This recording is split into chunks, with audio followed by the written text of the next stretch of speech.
Hi there, Sanbonani Molweni. Welcome to Fix Channel. For you here, please subscribe before the end of the video. If returning, thank you for love and support. I appreciate you. Impi yamakhosikazi wabo Mseleku. Mhlambe ngizoma kancane ukuqhubeka nayo ngoba bengilobo ngiyidonsa. Ngisusa ku season 7. Ngehla nayo ukuthi kanti yini le yenzeke ekuqaleni. Sengibuya lapha ke. Kuqalwa Mseleku ebeka indaba ukuthi unumber 5 uphakama nokuthini uMayeni yena ngeke amthande unkosikazi omusha namakhosikazi lawo ahleli nawo abakhona bengasho kuba bomSeleku ebusweni bethi unumber 5 mlande baba kodwa bebebazi ukuthi abamthanda ibambisisa lenkulumo ungasho ukuthi ngoba ungizwa ngikhuluma mhlambe uzozwala sengathi ngikhulumela iMayeni kakhulu no kunodade usesuke wangithuma ukuthi angiphithizele esebeka indaba yokuthi ku deep asithathe kule episode kuya number 5 ofunekayo kuqalwa ke unumber 5 ebekelwa nathi sekukhona amakhosikazi onke uma ngabe umele ekutheni noma ngabe unumber 5 uyamthola kodwa lento othi ufuna ukuyibalansisa ngenzeke ingabhalansi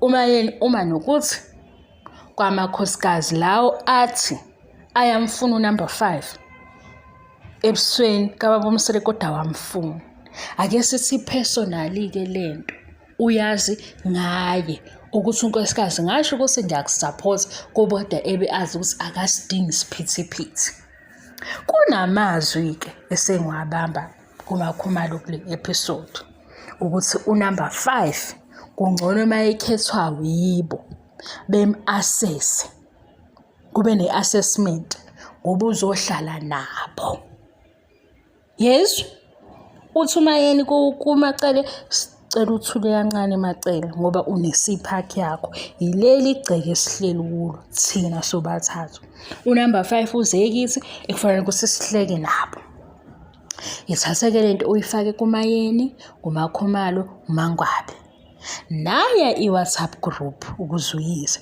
iWhatsApp group inobani ino-second wife kuMasawulu inoMakhumalo inoMangwabe uMayeni ungaphandle kwiWhatsApp group akekho othi asigqugquzele uMseleku enze iqiniso kumawengane kwiWhatsApp group inento yokuthi thina imoya yethu yezwana sizokwazi ukuphilelana kahle yingakho kuvele kwacaca ukuthi bebendawonye ngapha kungisho kwiWhatsApp group akekho ogqugquzela ukuthi njengoba sikhona size kwisithembu kunomamkhulu thina sesilandele emva kamamkhulu makukhona umawengane akangavaleleki ngaphandle bakhuluma indaba zabo nama-parts la abasiza khona kuyivision kababa uMseleku kodwa uMayeni ungaphandle bayamkhansela kuma-conversation abo kwi-WhatsApp group kodwa umpumelelo umile yayizwa umpumelelo ngoba ukhona sekudingeka ukuthi ubaba uMseleku ecele umuntu omdala ozokwazi ukuthi akhulume noMayeni ngama-values omndeni nesintu nesiko ukuze uMayeni le aseyimbathile ukuthi akabuyeli lapha ayibuke ngenye indlela lento ehlule iWhatsApp group yaMasawulu uMakhumalo uMangwabe yilento ebuyise uMayeni emzombe yilento ekwazi ukuthi uMayeni ayikhohlwe into abesethi angisazi Zesthembu sinjalo wafika umuntu omdala wathi ingane indaba yabe hamba lapha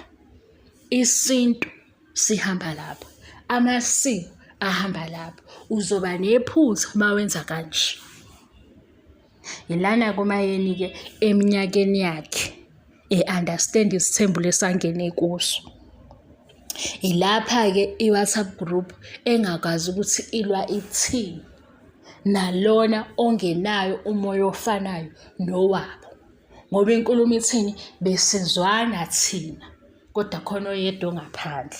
Lo yedwa ngaphandle futhi mayebuya akashoni phansi ume kakhulu. Isuseke kumona si-review into mhlambe ecishe ithi kwarathu kuyiqiniso. Ngoba manje mase kunoma wengane kube ne-assessment yoku-understand isithembu ne-task yesithembu nokusupport i-vision. Why kubanye ukubalisa ukubuya kwamawengane esibhilonga kuleli khaya abangena kulona bengakangeni fully? Why kube kubi ukuthi uma wengane ukhona ke manje uze kuphi kwisithembu? Ngoba manje sesiphumile ekutheni uhusband kabani, bonke baye ekutheni bayoba u-wife kubani, kwi-polygamist. Kodwa traditional man ubani okhulumela ingane yakhe esikhona before umshado engabaphazamisanga? Ngoba phela manje mhlampe ingane esitholwe i-girlfriend kude, ilana-ke indaba yengane izibeka khona kube ngathi ayikho ibikhona. Yazi ukuthi ngizokwenza njani, ngizothula kodwa ngizothi I understand nami. Ngoba leya nto ethe icisheka ikhona engacishekanga, umpumelelo-ke yilawo Mayeni esi-understand khona isithembu ngamazwi omuntu omdala emtshela ngokujula komndeni nezinto ekufanele ukuthi ayidlulise ngoba angeke aphile kwi-past. Wawineka kanjalo kuMayeni, ewinwe ubani? Ubaba omkhongi kaMseleku. Uma seyimoshakala izinto ngokwethando nesithembu, ubaba uMseleku uma ekhuluma noMayeni akayi kubazali bakhe, uya kubaba lo wakhuluma noMayeni. And uthi uMseleku lo baba uyimentor yakhe. Ngithe mase sikhuluma ngoMayeni inkinga eyakhe into i-evidence ilobisi isidonsa. Yingakho ngithi mina why ke esezoba nomona nabafike emva kwakhe uqalwa kungakafiki uthando nesithembu ne-fame? Why ezoba nomona nabafike emva kwakhe? Ngoba umpumelelo ukhona, umpumelelo ufike before imishado. Yes, kungamphula inhliziyo ukuthi akabanga u-first wife, kodwa why uMayeni ezoba nomona nama-girlfriends kababa uMseleku etshele kuqala ngeposition yokuba unumber 1? Iyayenza sense tateo. Sigijime-ke nawe sesikuthando nesithembu. Okay, uthando nesithembu lafika bathola amathuba amasha as amakhosikazi ababa uMseleku, kodwa ubaba uMseleku uthe financial support yimi, i-birthday party yimi, imjikelezo yokuzikhipha yimi. Lo mona kuqale nini? Ngoba amehlo abo bonke abebheke esayidini elilodwa ukuthi sizofika kanjani phambili. Uqale nini lo mona? Financial support yimi Mseleku, usho yena ukuthi uyi-provide. Zijika izinto sebenamathuba amaningi, sekula amakhosikazi engenelela esiza ubaba uMseleku ngemali. Lona-ke othi i-deep, ngimlandela la i-deep khona. Noma ngabe bethi akahloniphi, if akahloniphi indlela bebembuka ngayo. Mhlampe ngake ngahlangana naye wangithuka kwase kwacima kanjani, suka ngimthandisisi. Ingane kubi yadingeka lesikhona, ngeke futhi ivalelwe unkosikazi ofike after yona. I-deep lapho-ke sithando sami, kodwa inganekwane lengayizwa ngogogo. Ngaze ngamkhumbula abakithi ngey'nganekwane zakhe ezazingapheli. Hayibo, inganekwane lengixoxela yona ngayizwa ngogogo, cabanga ngakayikhohlwa. Ngayizwa ngogogo ngoba asisheshanga ukuba ne-TV. Manje kwakuthi ntambama-ke masezidlile sithandaze, mase siqeda ukuthandaza-ke ugogo wasixoxela iy'nganekwane. Yazi ekhaya babazi ogogo babenjani kanti? Angase siqeda ukuthandaza sithandazela ukuthi-ke silale kahle nje yonke into namaphupha amabi. Avele aqale ugogo iy'nganekwane avele aqale iy'nganekwane ezisabisayo. Siqeda ukuthandaza manje sixosha amaphupha amabi. Kodwa futhi nangu ugogo kwasukela le ndaba sethi kwasukela inamazimzimu. Amazimzimu afuna iy'ngane. Hawu. Sathi siwaxosha amaphupha amabi ngomthandazo wasiwabuyisa futhi gogo. Cha, kwakunento estrange engayi-understand kuzobe namhlanje. Asikaze siphuphe kabi kuleza y'nganekwane sasiyilalela. And lezi y'nganekwane lezi mase siyibuka sesithi hawu.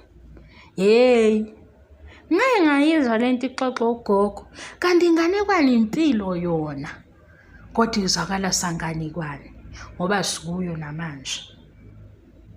Hawu sibuye inganekwane. Cha bengithi ukuze ungaphatheki kabi ibambe njengenganekwane le ndaba ngoba la ikuphatha kakhona ngikwazi ukuthi kanjani. Awukho kulesi sithembu. Lesi sithembu siyimovie yethu.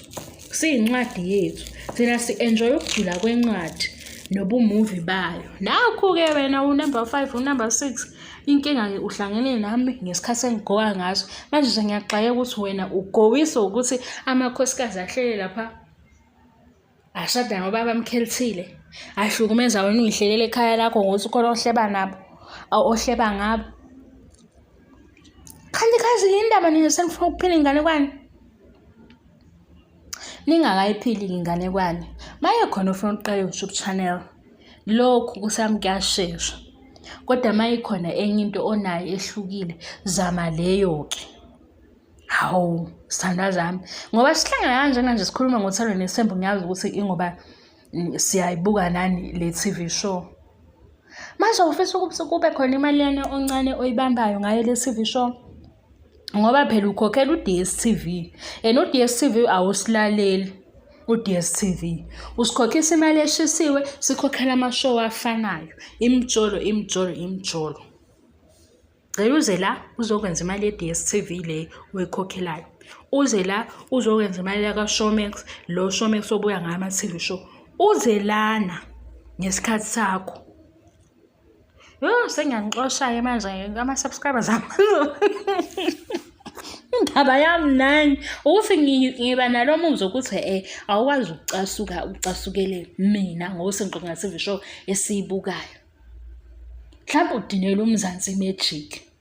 Mina ngibe ne-solution yakho yakuMzansi Magic ukuthi Mzansi Magic uzowake kodwa mabe ngahloniphi u-DStv ngoba phela wenze abantu abasupporta le business labo. Uma bona abantu besho ukuthi sikhokha kakhulu sicela nehliseni belokhu bengalaleli bazosupport oba ngoba sizophuma thina sihlale lapha ko-Showmax singaphinde sibuye. uShowmax akahluphiki usanawo amanani aphansi naye futhi wakhuphuka asaze phela i-TV asifiki ne-TV thina ney'tori ey'phekiwe sazi izinto zangempela sizophuma kulezi ndaba zabo ze-TV beyisalele beyibonele. Hayi wagazi umuntu engaze sangane ngiyabonga ngesupport. Ngiyabonga ngempela ngiyabonga. Wegazi angiphuzile njalo Nkosi yami yazi kwezinye iy'khathi nginomsanganyana omunye umuntu engaze ethi hayibo le nto bazane iphuzile.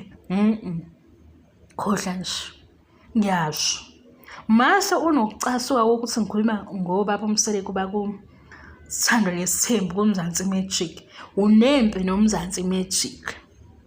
Le mali yaba bangayehlisi ngoba ukhokhela i-DStv wena usufuna uMzansi Magic. Konjubani lenye channel ehlobene nayo uMzansi Magic le eqinayo ke le efuna ukuthi abakhokhe kakhulu beqale ngale uthando nesithembu sithela sazobuka ngapha.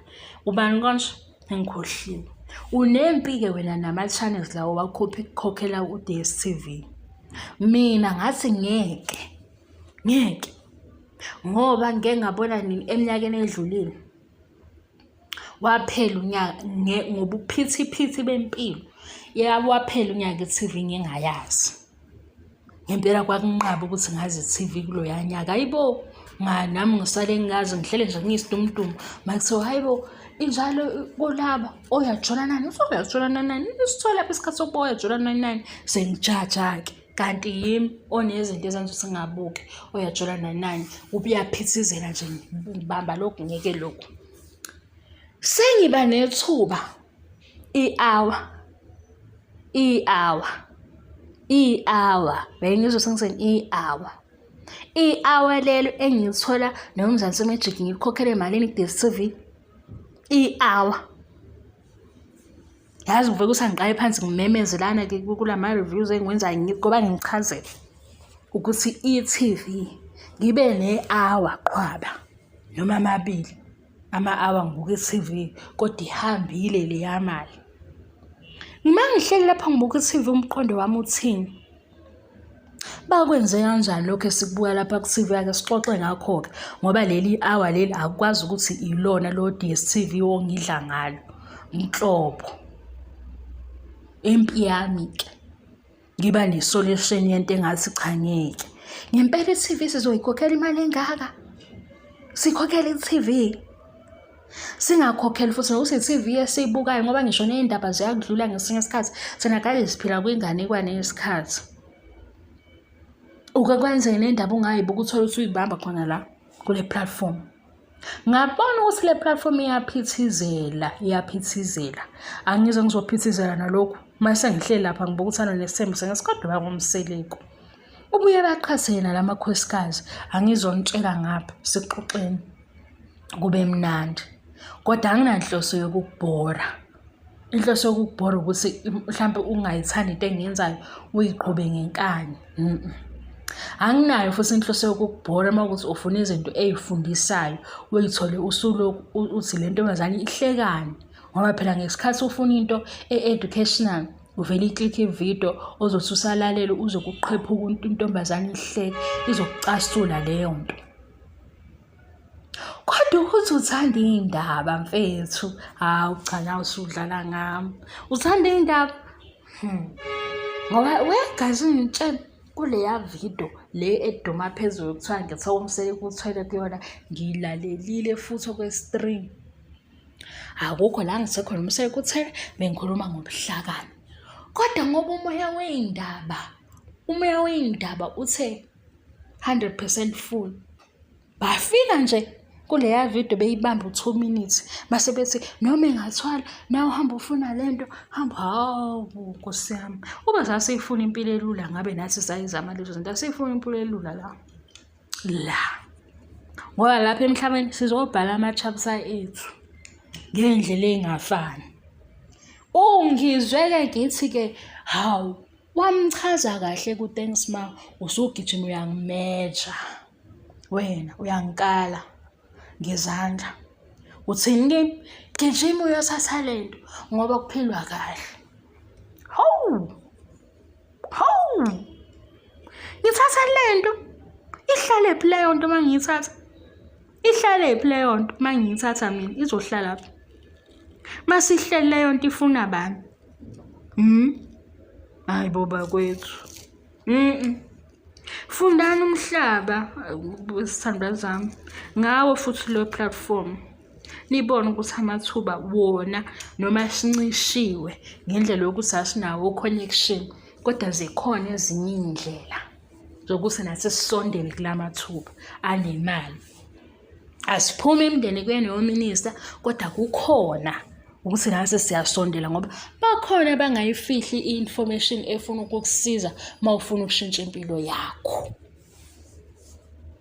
Bakhona la TikTok manje mina nje ngidwanguza lapha kuseve ngidwanguza ngibe ngihambe ngilapha ku-TikTok ngiyobabheka mase ngibabhekile ngize ngiyisitole ngithi hawu kanti ukube ngafundela lokhu kube ngathatha le degree le uthatha lento wangempela kanti ukube le degree le ngayithatha ngabe nami yabo mase ngibukile ukuthi hawu kanti uma ubambe le degree le noma ungene kule college le uhamba ngale yamoto yikho mase sibona uhamba ngale moto sizomkhomba noma singamazi sithi lona-ke uyintazinga sisho umsebenzi wakhe ngoba sithi-ke ile mali yakulo yamholo i-afforda kule yamoto ungijaheke. Mase ungijahile awuzuyibamba leyo phansi. Uzovela ukuthi mina ngithe ba-drive imoto zo-2 million ngoba bathwele.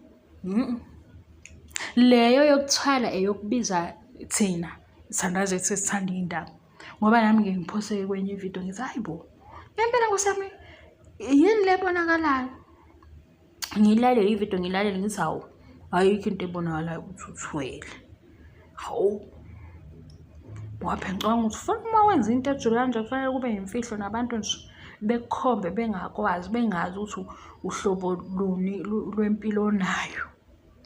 Lena esilethwe ku-TV yazoba isifundiso, kwaba nesifundo okufundayo, ubuze okubuzayo, ngeke uthathe konke, kodwa uthatha lento mina engeke ngiwubona. Uma ngilunguza lapha ey'nkundleni zokuxhumana, kube khona abashare information, nomunye esho ukuthi hayi bo, yazi-ke into engayisiza ngayo ngenza ukuthi nokuthi. Nomunye mhlambe esitshela ukuthi hayi bo, ngoba njalo imali nje sikunje, yenza njena ukugcina imali, yenza njena ukuyitshala, uyabona? Izinto ey'njalo. Uma ngibona laba abanye futhi abenza amavidiyo ento le enginayo ekwi-list, ngihambe ngiyofunda ukuthi hawu, yazi le nto ngayenza kodwa ngendlela ehlukile. Sekwamaphenzi ami lawo. Uthatha lento uzohlalaphi? Uthatha lento lo ongithuma kuye? Uzohlaphi lo uthatha lento? Uyini futhi? Hawu. Nawu suke ngiy'lalelele iy'nganekwane uma y'xoxa iy'nyanga lapha sesinazo sezithi azisixoxele ngoba phela kubuye ngathi ungeza kubantu uxoxe noma ngabe uyinyanga noma isangoma uxoxe nje ngento oyizwayo kuxoxeka ngayo noma ngabe iy'nganekwane. Ngoba phela manje inyanga enothatha lento osebenzayo, nawo ama-clients, nawo ama-customer azothatha lento ngoba ngempela uzothatha lento impilo ishintshe mabesho. Kodwa ngesikhathi wena sothatha lento ukholwa lapho uyadleka ngoba niyogcina nkokhe amafutha obaba udokotela agcotshwa kumafoni. Ifoni yenziwe uSamsung. uSamsung akaze esho ukuthi ifoni yabo igcoba amafutha. Uyafika ubaba udokotela ethi gcoba la mafutha lawo umemeze kakhulu. Ugcoba la mafutha. Loya baba loyana Nkosi yami. Yey, la ku-social media kunabantu nje sengivele ngay'khethela ukuthi laba osomahlaya bami noma bengasho ukuthi ba osomahlaya. Ifoni kumele ikuvuse kodwa uzobe uyicishile, usethi i-alarm, uyicishile njalo. Uyasho ukuthi gcoba amafutha.